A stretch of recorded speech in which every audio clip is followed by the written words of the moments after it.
soutien. Je suis complètement béni parce que vous êtes précieux pour moi.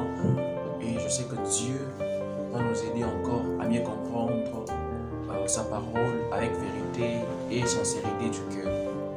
Que Dieu nous bénisse abondamment. Alors j'aimerais dire que Dieu est précieux, Dieu est précieux, Dieu est une grâce, Dieu est une bénédiction, Dieu est une sagesse, Dieu est une parole qui a créé toutes choses. Que Dieu nous bénisse abondamment. Sans plus tarder, nous sommes dans les livres de Marc chapitre 3, les versets 1er, donc du premier verset jusqu'au 6e verset. Beaucoup plus nous allons nous atteler sur cette parole que Dieu ou Jésus-Christ a prononcée. Il a posé une question dans l'assemblée, il a dit: es-tu permis le jour du sabbat de faire du bien ou du mal? C'est que les Sanhedrins, les pharisiens, les docteurs de la loi, tout comme les personnes qui ont beaucoup plus étudié la loi, n'ont pas pu répondre à cette question et sont restés silencieux. Et sans plus tarder, Jésus a accompli un miracle, il a réalisé un miracle, il a guéri cet homme.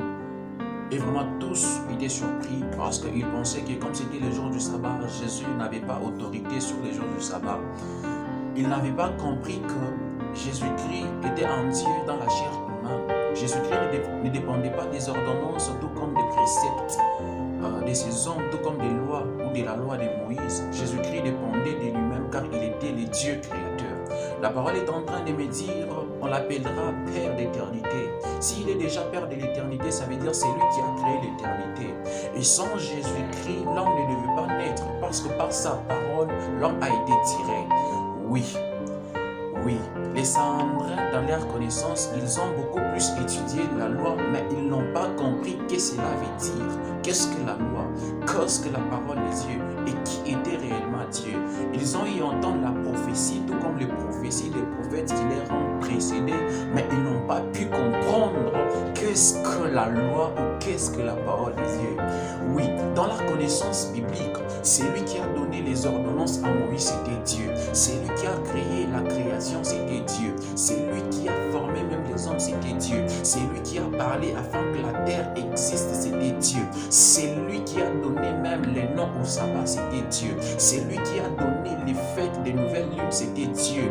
Et dans la divinité de Dieu, il avait les pouvoirs de guérir les malades les jours du sabbat.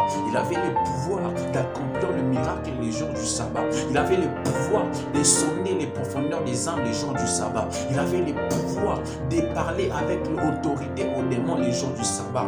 Dans la divinité de Dieu, la puissance et la magnificence du roi devaient se manifester parce que le jour du sabbat n'avait pas l'emprise sur Dieu.